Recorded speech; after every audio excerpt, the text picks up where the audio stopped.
Welcome to Still Plays Galaxy of Heroes. This is a Conquest video. We've got a new Datacron set, Echoes of Rebellion, so we're going to look at that today. We will talk about the level 3, level 6, and level 9 abilities. We also have focused Datacrons. We will also analyze those. And what we do here is we break them down into separate tiers to look at their relative quality. These videos can get a little bit long, even though I try to front load them as much as possible. So use the timestamps below to get to exactly what you're looking for. Echoes of Rebellion will be boosting the Bad Batch, Rebel Fighters, Sith, and Separatist. And continuing a recent trend, this set is also pretty weak. Arguably the weakest set that we've ever had, although there are a couple strong crons here. I think there's fewer strong ones than some of the older sets that we've seen. With our level 3 abilities for both the dark side and the light side, we've seen a version of all of these before, if not exactly the same thing. The dark side, whenever allies gain a buff, they recover health and protection. That could be an option for the Inquisitors. As far as dark side squads go, they are buff heavy. Whenever allies daze or stun an enemy, they recover health and protection. Could be an option for Palpatine, but I like this next one more. Whenever allies inflict a debuff on an enemy,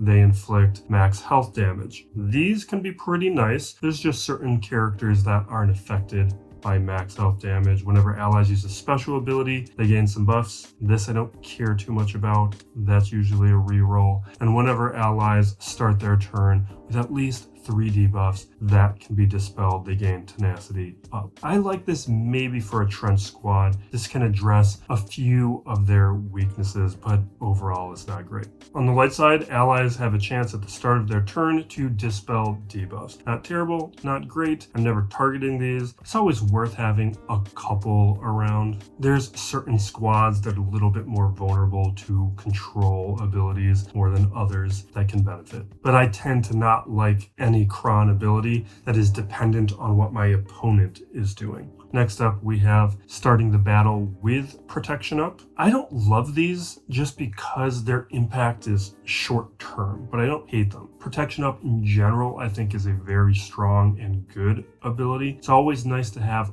a couple of these. I usually have them on the side. I don't tend to build around them, or I'll go up to level 9 and I'm fine re-rolling this. Tank allies defeated, they revive with health and reset their cooldowns and gain a bonus turn. Just grab a bunch of these. These are always valuable. And start of the encounter, allies have max health, max protection. We've got this right now. These are very good. They make a number of squads a lot more resilient and more effective. You probably want more of these than anything else. And the last one, ally defeated, you gain stacking offense and speed. Grab a couple. This is a candidate for a Mon Mothma squad. Would also be nice on a Qui-Gon Jinn lead, but overall, this is going to be case dependent, but it will be an option for certain builds. At level 6, our faction abilities, the Bad Batch, you'll need the least of these. At most, grab 3, 2 for Fugitive because I'm not convinced which cron is going to be their best option, and 1 for Tech to boost the OG Bad Batch. Then there's no reason to carry another. You don't really need alternates. The first one, Bad Batch allies can ignore taunt to target an enemy that was damaged previously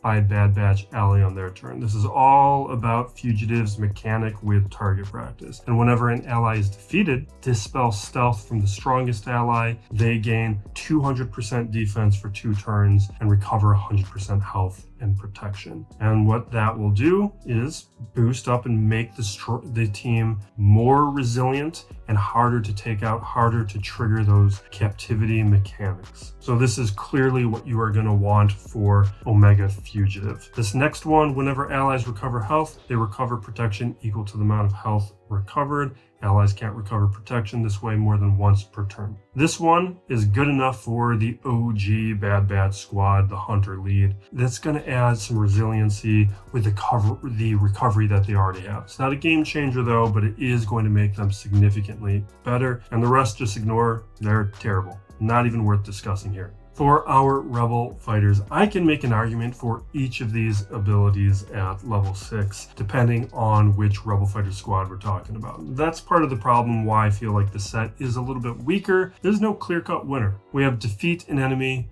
take a bonus turn. That's an option for the Raddus Rogue One characters. That's going to make them a little bit more effective, especially after Raddus blows them up and they start taking turns, triggering those exposes. They're going to be much more rapid under those scenarios. We have inflict a debuff on an enemy, do bonus max health damage. This is usually a level 3 ability. This level 6 version does much more damage. This is an option for Saw. He has those 2 AoE abilities and they're going to be inflicting debuffs. This we can kind of see in Conquest. He can be very effective under whichever of those data discs, and this will let him do some of that. We have whenever allies are revived, they recover 25% protection, gain 25% turn meter, and reduce their cooldowns. This is probably your best option for Mon Mothma. It's going to make them faster. They're going to cycle through the specials more, which means more effective turn meter trains, which means more recovery. A lot of things that are going to be happening here. This is the one I think is most obvious for a rebel fighter lead. We have, though, whenever allies grant a buff to another ally, they gain 10% turn meter. This could work under each of the leads and be effective. I think some of the other ones are a little bit more obvious, but this is not a bad option for Saw or Mon Mothma. Both are going to help them be a little bit more dangerous. And whenever allies attack out of turn, they have a 25% chance to remove 10% turn meter from the target. This is also another option for Mon Mothma. But what I don't like here is there's just too many conditions. I don't hate it, but a condition on the attacks for a chance to remove turn meter, that's just too much when there's clearly a better one for a Mon Mothma lead. So this, if you're struggling to get the rerolls that you want, maybe deal with it. Otherwise, the ally revived, the recovery, the cooldowns, that's going to be a better option. Our Sith faction abilities, whenever allies are stunned, they gain 50% turn meter and recover health and protection. C could use it, but what I hate about these abilities is that they're terrible to build around because you're depending on your opponent to cause a trigger, which makes it pretty weak for a level 6 ability, because there's going to be some battles, some squads where it just won't ever happen. Whenever an ally falls below 100% health, they take a bonus turn. These are okay, but in some cases it'll be triggered very early, triggered all at once, or it'll take a long time to trigger depending on which squads you're using it up against. So it's hard to control, but it can be effective. At the end of each turn, allies recover health and protection equal to 50% of the amount enemies recovered that turn. With this, it's another one reliant on the enemy's actions. Makes the counter key harder to build around, and I want universality a bit more, unless it's for a squad that I'm using in a dedicated purpose. Whenever an enemy is defeated, they can't be revived. These are very strong, but not a ton of teams have revives, so it just depends where we're going to use it. We could, though, apply it to like countering Leia, Jedi, Iden, or we could use it to fight against some of these rebel fighter crons that we're going to be facing over these next few months. Worth building a couple of these. And then whenever allies critically hit an enemy during the turn, they're going to gain offense stacking. These I do like, but I don't really think of Sith characters as crit heavy squads, so while not useless, it's going to be an option, but it's not what I'm leaning on. I'm going to build out several of these. What I think will happen is after I get the level 9 crons that I want, if I need dark side crons, I'm probably going to be building out a number of these as alternate options. For the Separatist faction, whenever an ally uses a special, they gain riposte. These can be dangerous. Very good with Dooku, who already has it part of his kit, just lets it persist, spreads it to the rest of the squad. I'm probably going to get 2 to 3 of these, definitely for a Trench squad. Geos could use it too, though. First time each ally falls below 50% health, they gain damage immunity and health steal up. Kind of like this for General Greivous or Geos. Don't love it. Our bird's eye overview of the Echoes of Rebellion set. I've broken them down into tiers that reflect how I feel about their relative strength. And within each tier, they're roughly ordered from left to write about their quality, not definitively though. We have our must-haves, our solid tier, and our nice-to-have tier. With must-haves, these are the ones that are going to have the biggest impact. The solid, I think, are very nice crons, but I don't think they're going to be changing that many counters. It's just going to boost things. And the nice, if you're low on materials, don't really need to worry about these, but what I like for like Sith Assassin or Cassian, those are ones I'm going to grab. In those cases, it's because those squads may not have an alternate option, so I'd rather throw on a cron if it's available than not. The rest of this video, we will talk about each of these crons in the order of these tiers very quickly. Just small little bursts of things to say. With focus crons, they're going to be over at the end. We just talked about them in a previous video, so I don't have too much to add. But use the timestamps below to hear about the exact cron you're interested in. And I offer up this graphic here so that if all you're interested in is my rough feelings, we front-loaded that info. With Darth Sidious, we have the return of a near MVP cron. We know how good this is. We're just going to see where we want to use it ideally, because the game has changed quite a bit since the last time we saw this ability. We also are pairing it with different level 6 abilities, and I think there's various options that make sense for the Sith squad at level 6. Preventing revives could be useful if we're punching up against some teams that offer that as an option.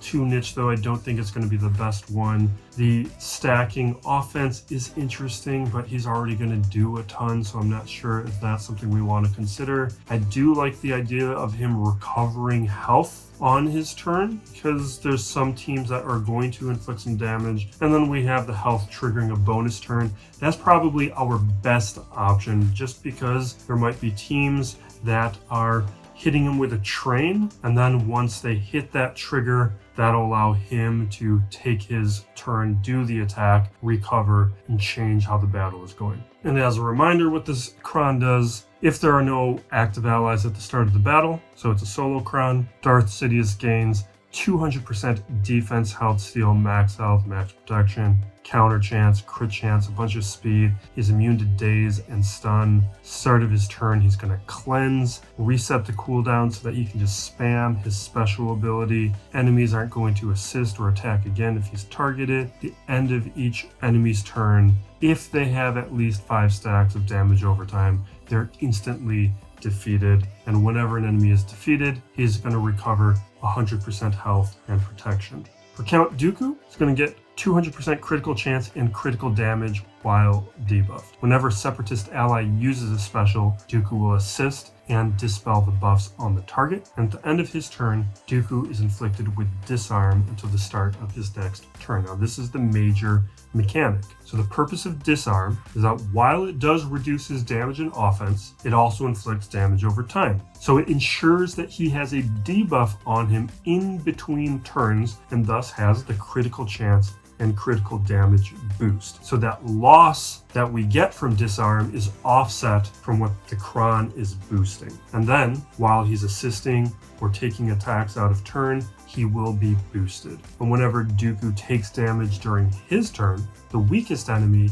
is dealt 200% of that damage. So even somebody not involved in the attack at all is receiving the damage. And what's nice here is that it's going to be good regardless of what squad that you use him on. Use him under Nute if you don't have Trench. You can throw him onto Greivous. You can throw him onto any various Separatist squad and get a lot of use out of them. But this is our clear best option for a squad set on the Separatist faction. For Mon Mothma, we have a very straightforward level 9 ability, which is usually a bad sign. When she uses basic on her turn, other allies gain 25% turn meter. So, but this is big, because the whole point of her squad is to gain turn meter. And between this and the level 6 that I like, which is whenever she revives an ally, she is giving them turn meter, plus recovering protection, and resetting their cooldowns, which is just going to make the turn meter train that much more likely. And then on level 3, either take the extra max health and max protection to give yourself a little bit more time to cycle through cooldowns, or go with the stacking offense and speed, which I think is slightly better. The speed helps, obviously, but the stacking offense helps negate some of the attack penalties on the assists that exist with her squad. So with that relatively subtle level 9, will be doing is it allows her to be one of the turn meter mechanics along with POW and Hoth Rebel Scout, where we can have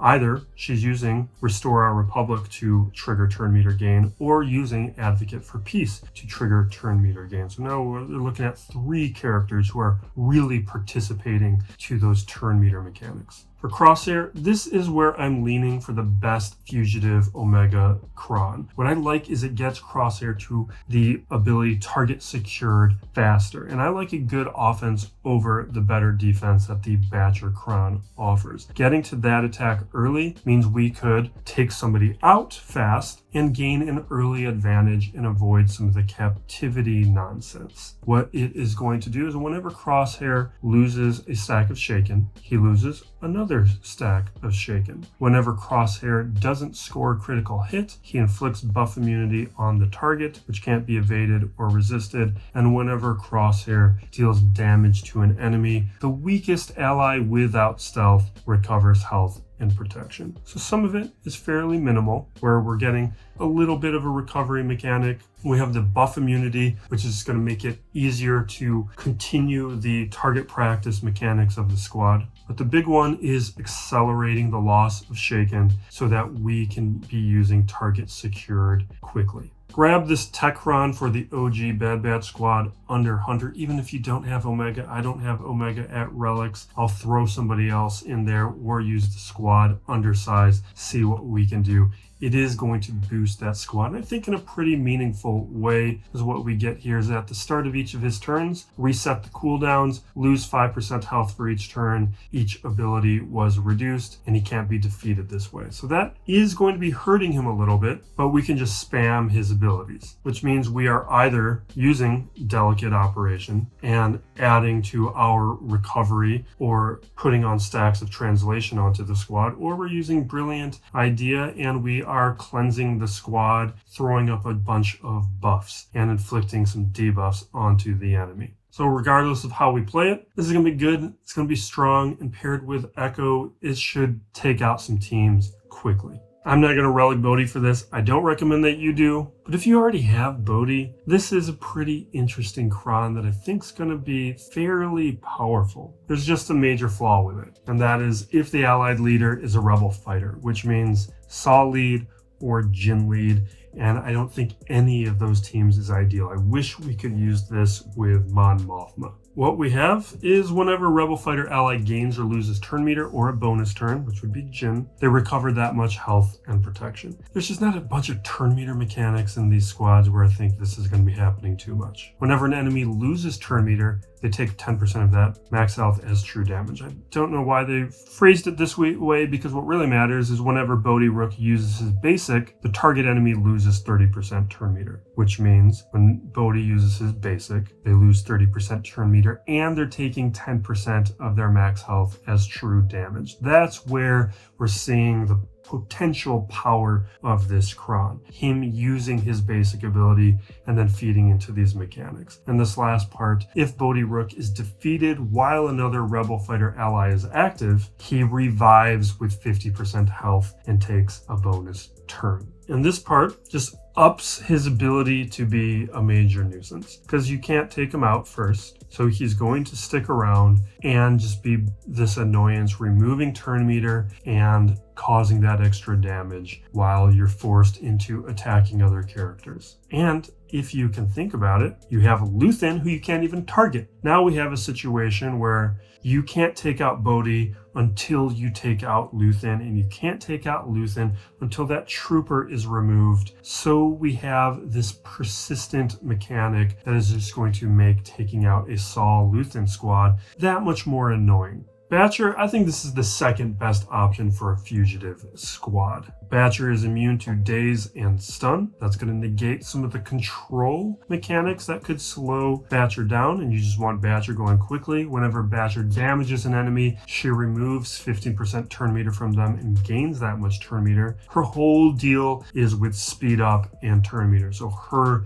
doing those attacks is just going to feed into the larger mechanics. It's also going to help with captivity. If there's somebody captive, you're going to have more opportunities to hit that rescue objective objective if there are no GLs. Enemies can't gain bonus turn meter, so they're not going to be able to catch up with you while you're able to gain your own turn meter and reduce their turn meter. And whenever another Bad Batch ally is inflicted with captive, reset the cooldowns of Batcher's abilities. She dispels all debuffs on herself, and she takes a bonus turn. All that is just going to make it that much easier to hit that rescue objective, so it's not as big of a deal. This is why I think this is a better defensive cron for them. Not necessarily if you use them on defense, but it is functioning in a situation where if things are going poorly, you can hit those rescue objectives. This is why I see it as lesser than the Crosshair cron, because Crosshair, if you're preventing the need to rescue somebody, then you don't need to worry about saving them. For the solid tier, we're grabbing 4 of these definitely with Talon, Grievous, Saw, and Palpatine. Probably grabbing a 5th in Scion as an alternate for 3v3, but also because Talon, I think, can function as a little bit more of a free agent with her cron. Poggles I like, but I don't have that squad at Relics, and I'm definitely not doing it. And Mercenary Wrecker will be talking about this. With the Talon cron, this is promising. Makes her more resilient, which was one of her problems. And I think it will allow us to use her in some flexible ways, which is why I like getting Scions as well. What this cron does is whenever she uses a basic ability, she gains protection up, so that's that extra survivability. She's going to gain 50% turn meter, so she's cycling through her abilities, which is going to help Loyal Hand, and if you have that Ami, make her a little bit more dangerous. And whenever she damages an enemy using a special ability, she's going to inflict fear, so now she's getting some control mechanics onto her kit. It's not a difference maker, but it's all good stuff. And that additional flexibility, we could be throwing her onto a Darth Revan squad or other Sith squads in addition to Traya, and still have her be a nice threat. General Grievous, we get a nice little buff that I think is going to cancel out those droid crons that we've been using with him right now. Whenever another ally uses an ability on their turn, Grievous is going to assist, dealing more damage. So this, I think, is going to be very annoying. Right now, we have whenever an ally is using an ability, we've got B1 assisting. Now we're going to have B1 and Grievous going. I don't think this definitively changes encounters, but it's certainly going to have an impact. At least not critical for Grand Arena. In Territory Wars, paired with that Droideka Ami, this is just going to be a potential monster. I don't think it's going to change some of the higher level counters, but it might necessitate those higher level counters. Saw doesn't have a major cron, but I think it's going to be effective enough. Whenever another ally is defeated, Saw will take a bonus turn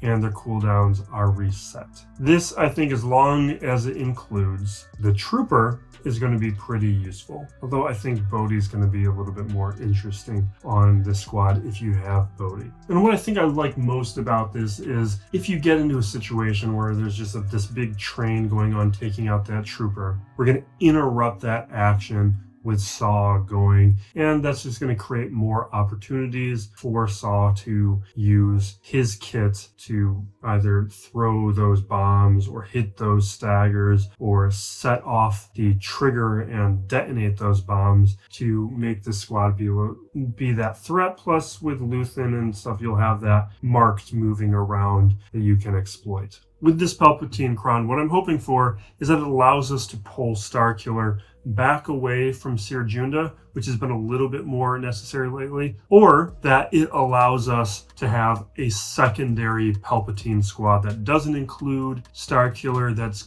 also going to be a threat that we can rely on as a weapon. And at the very least, we have an alternate 3v3 option with Mara Jade. Whenever Palpatine stuns an enemy, he's going to gain 10% critical damage and 5 speed, both of those stacking until the end of the encounter. So he's going to be getting faster and he's going to be inflicting more damage. I think that speed might help the most. So it's subtle. That's why I'm a little skeptical about how strong it's going to be. That's why it's in the second tier, but it's still going to be a good enough cron that you're going to want to have in your collection. Darth Sion's relic, I think, is relatively weak, but it's not bad. It is going to be the motivation I need to finally take him. One of my favorite characters in game. In Relic 3, 3 to Relic 5. It addresses one of his shortcomings of being a poor attacker, but he's a tank he's not supposed to be. But that's also why I prefer the Talon Kron, is that she's going to be the better attacker on the Traya squad, so why not build on that strength, eliminate some of her weaknesses, and just feed into that loyal hand mechanic and be that much more of an offensive threat instead of bringing Scion up from the bottom up higher. What this Kron is doing is whenever he critically hits an enemy, so we have a condition, he'll gain 10% critical damage, defense penetration, and offense stacking. One thing to remember though is with the level 6 ability, we could get the one where if he critically hits an enemy, he's going to be stacking his offense. So we can be doubling up on this. But it's in this tier because it's one of those Krons where it's not going to be changing what a Traya squad or what Scion does. It just makes the squad do what it already does faster because he's going to be contributing on the offensive end. Now, Poggle, I think, has a pretty nice Kron. Whenever he attacks out of turn, they gain a stack of heal over time and protection over time for 2 turns and inflict the target enemy with protection disruption. Now, protection disruption is what I really like about the mechanics of this Kron, because that is a very powerful debuff, which is just going to allow Geos to rip through some teams. And you could either use that with the riposte at level 6 to increase the attacks out of turn, but it's a little redundant because if they have protection disruption, you don't need riposte, or use the damage immunity to increase the time that this squad is a threat. Plus with those heal over times, the protection over time, and the equalization from Brood Alpha, you're adding some nice survivability there. Mercenary Wrecker has a very short Kron as well. Whenever he loses taunt, he's going to be removing 50% turn meter from all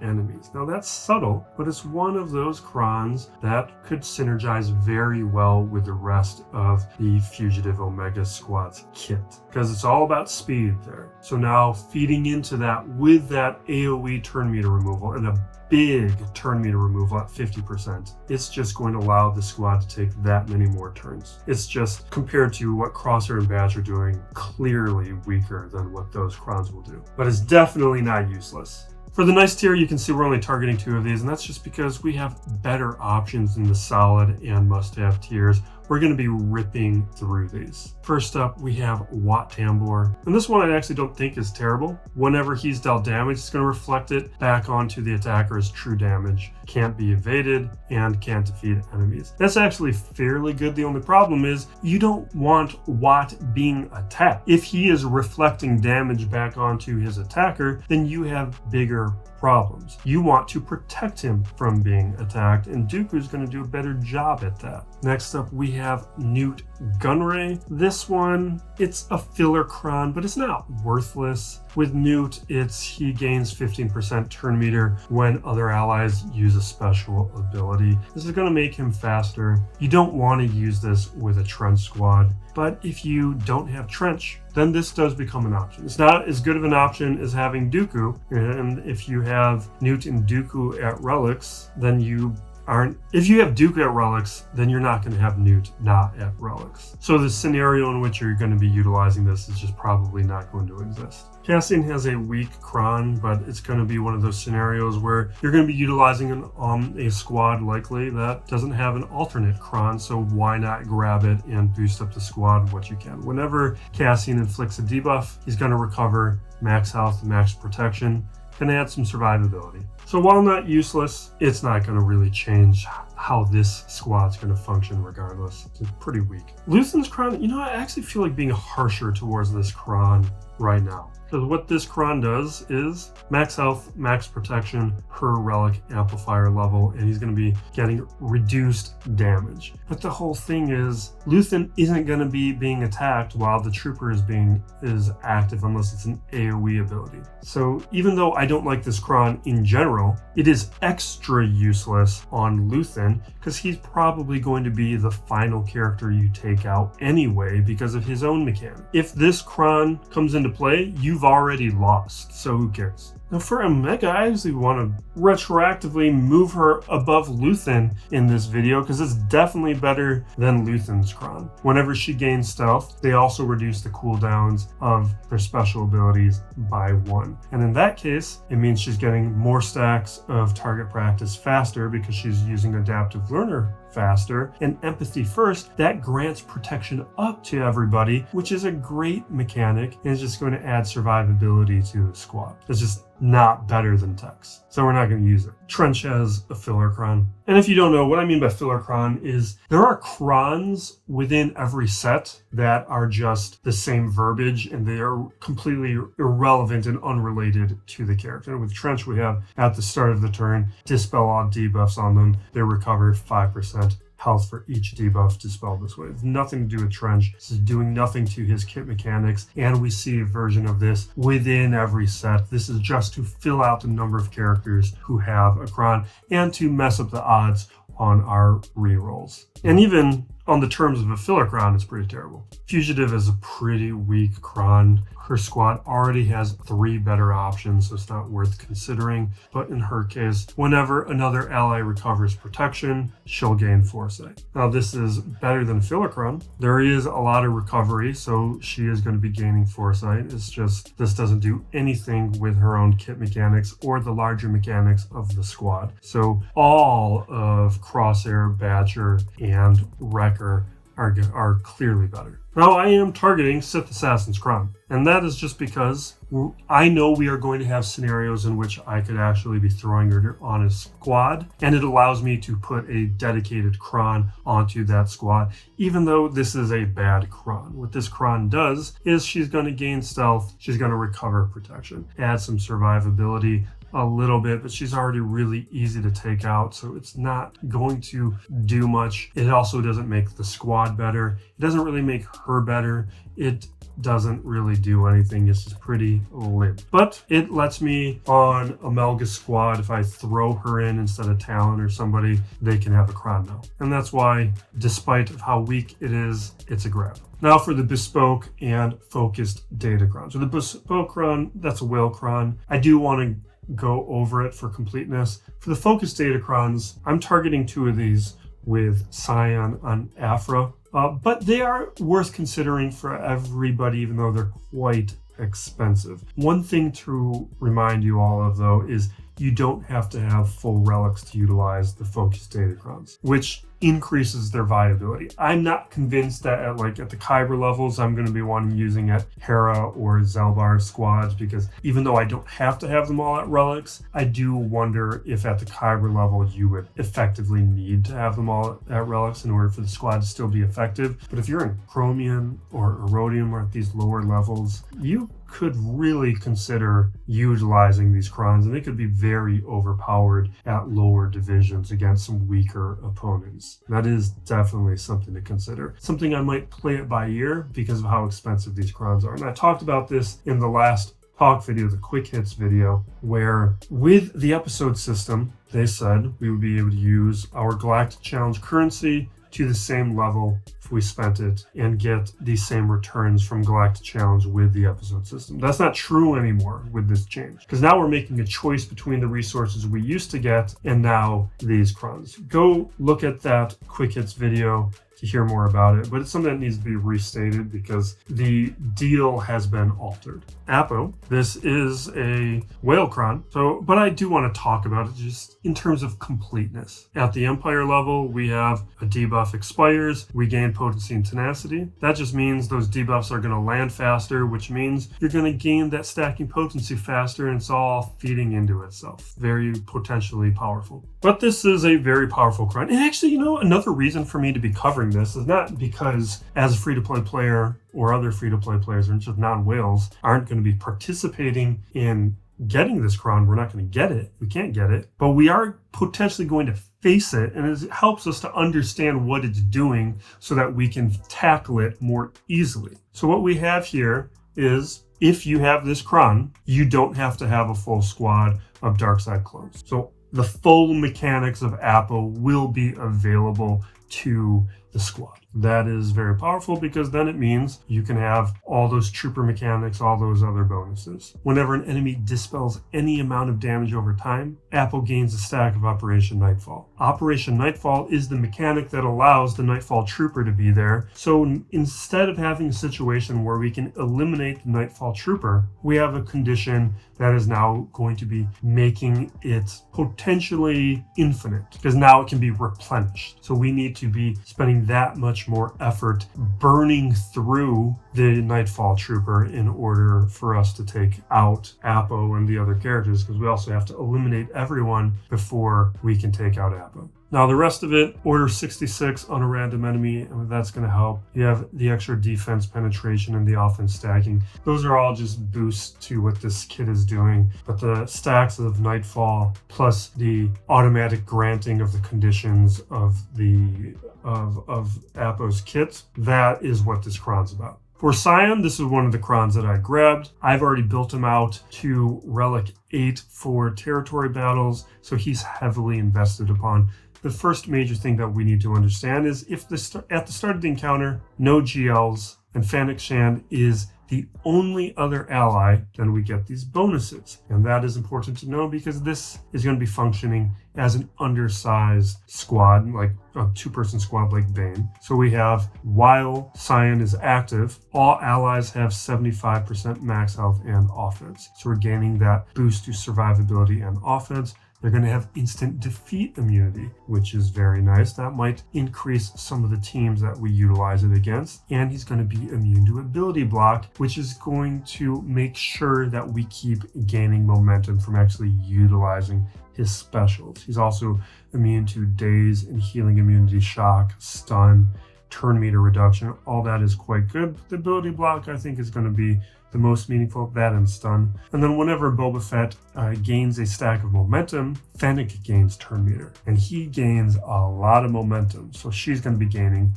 a lot of turn meter. She's gaining 5% turn meter per stat. And at the start of his first turn, he dispels foresight from all enemies, makes them immune to foresight until the end of the encounter. And if Fennec has 10 or more stacks of Loyal Hand, she inflicts Death Mark. That is potentially huge, and that can't be resisted whenever she uses a basic ability. Now, the Loyal Hand, that is from the level 12, and Fennec Shand, what she does, she calls a random bounty hunter ally to assist whenever she uses a basic. At the start of Fennec's turn, she gains a stack of Loyal Hand that maxes out to 20. So she's gaining a stack of Loyal Hand every time she takes a turn. Boba Fett is generating turn meter for her whenever he's generating momentum. So she's getting faster and faster, gaining more and more stacks of Loyal Hand.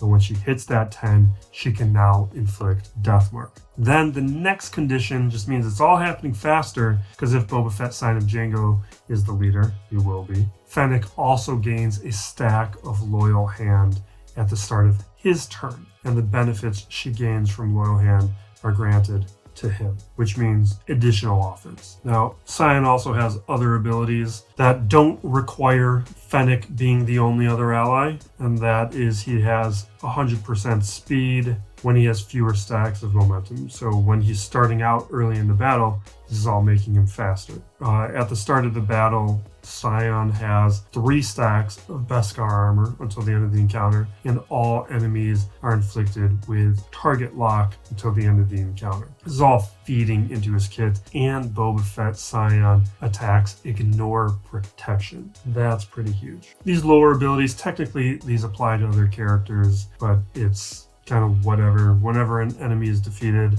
bounty hunter allies gain bounty hunter resolve. That just maintains that like Boba Fett mechanic. We have a grit mechanic, so they're going to be removing all of their protection, converting that into additional health, and whenever they use a special, they gain some buffs. Aphra's Cron, also very nice. It addresses at least one of the weaknesses of Aphra's squad, which is they don't have a good tank. Chrysanthemum's not a great tank by default, but what the level 3 ability does here is if all other allies are Aphra, Vader, and Darkside droids, Chrysanthemum's abilities trigger as though all allies were Hutt Cartel. And what that really means is he starts the battle out haunting, which he doesn't normally do under Aphra, and Chrysanthemum reduces all ally cooldown by 1 whenever he inflicts disarm. That ability is usually on a longer cooldown. You don't inflict it too many times, but any amount of cooldown reduction is going to help. At level 6, Scoundrel allies can ignore taunt to target a debuffed enemy. Not huge, but that does help, I guess. Level 9, we have when BT1 is active, 000 is immune to daze and stun. 000 damages a target locked enemy. He gains protection up. That's what I really like, because protection up in general I like, but it's also just more survivability. He's also going to gain 50% turn meter and inflict protection disruption. That's just going to allow them to be even more fast and effective at getting through somebody. At level 12, dark side units, first time each dark side ally reaches 90, 70, or 50% health, inflict doubt on a random enemy. Not huge, but it's something. And then at level 15, Dr. Aphra can't be targeted by enemies if there are dark side droid allies. That addresses another one of her weaknesses, which is like, you bring in CLS, you can just target her, knock her out, and the battle's over. Now that isn't going to happen. You have to attack the droids first before you can get to her. And then she revives all dark side scoundrel allies when she uses dangerous tech. So if Vader's knocked out or Chrysanthemum's knocked out, she can bring them out as well. And she's going to be immune to thermal detonators along with Chrysanthemum, Vader, and the dark side droids. Which just means that what happened with these Hutt cartel crons is it stopped Aphra from being a counter. Now Aphra's a very consistent counter to Jabba. That is going to be valuable. And if you've invested into the squad, this does mean for a very valuable cron to be adding. For Hera's kit, when at the start of the encounter, Hera and Kanan gain guard until they are defeated. Right now, Chewbacca's kit is the one that has the guard mechanic and how it throws that onto Han Solo and another ally. Whenever an ally is defeated, if there are no other allies with guard, Hera applies guard to the strongest other Phoenix ally, which basically means she's granting guard if Kanan has been eliminated. At 12, with Ezra, whenever Ezra dispels a buff from an enemy during his attack, he deals true damage. That's fairly weak. The level 9 Phoenix mechanic is whenever Phoenix allies target another ally during their turn, they're both gaining 5% defense, health, max protection, and offense stacking until the end of the battle. That's pretty nice. And between Ezra, Hera, Zeb, Kanan, we do have a number of abilities that target other allies, except I don't think Zeb does. Then with Kanan at level 6, if there are no GLs at the start of the encounter, Kanan is immune to instant defeat mechanics, and other Phoenix allies cannot be defeated while Kanan is active. That's quite interesting. So we're forced into taking Kanan, and we can't use any cheap means of eliminating him. And what it means is backup plan from Hera's kit we can just think of as a dedicated onto Kanan, because we don't need to worry about protecting anybody else. And for somebody like me who still has a Gear 12 chopper, maybe that's enough for me to not even worry about the fact that my chopper is not at relics, and we can still use this at the higher levels of Kyber. And then level 3, they're getting some turn meter. This is interesting. I'm just not convinced this is going to be great for me.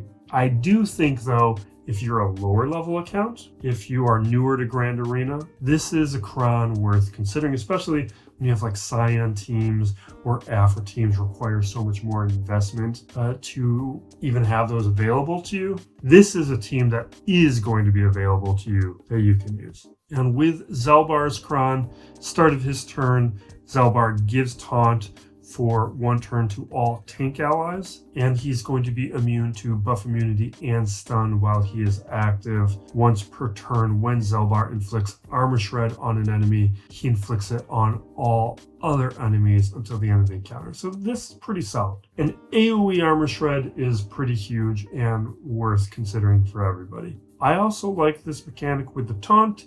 It means Juhani could get it, or we could be looking at Wookiees.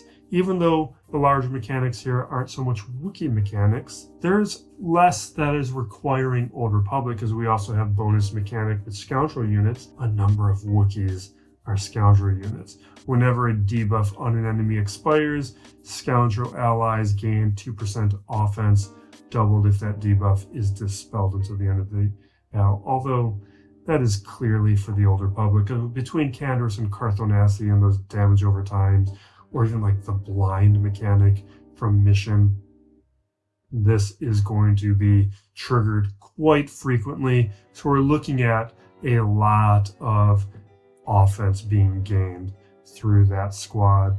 Then level 9, whenever light side allies inflict at least 4 debuffs in a turn, they have a 10% chance to reduce their cooldowns by 1. I feel like this is going to be a little bit harder. I think what that really is about is the armor shred mechanic, because that's really the only way.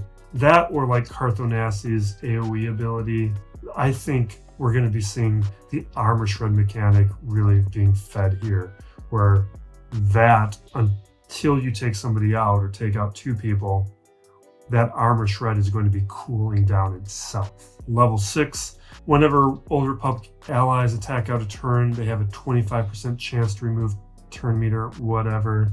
And then with Mission, the first time Mission is defeated, she's going to be revived with 100% health and gain a health over time and take a bonus turn, which is fine. So in general, I think if you have the squad, this is going to be good. In the lower levels, this is going to be good. I think what CG is doing is making sure that focused datacrons are available to all players, not just endgame players.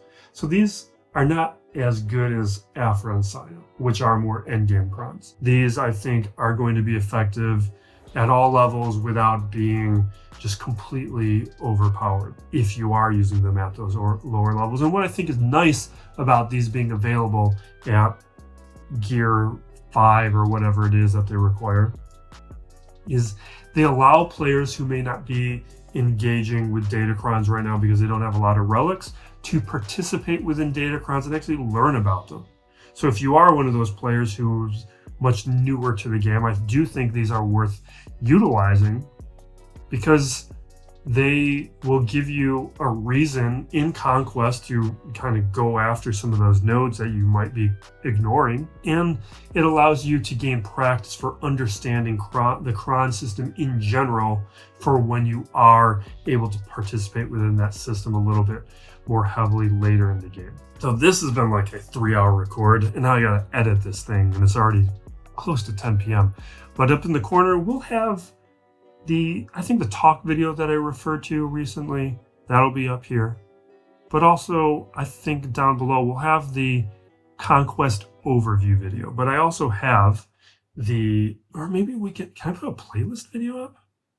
Well, it'll either be a playlist or the Conquest video for how to approach the Conquest. That is going to be starting in a few hours after this video starts. So our final Conquest of the Jocasta New Era, that's going to be broken down within one of the videos here. And we have several videos on that, so check those out.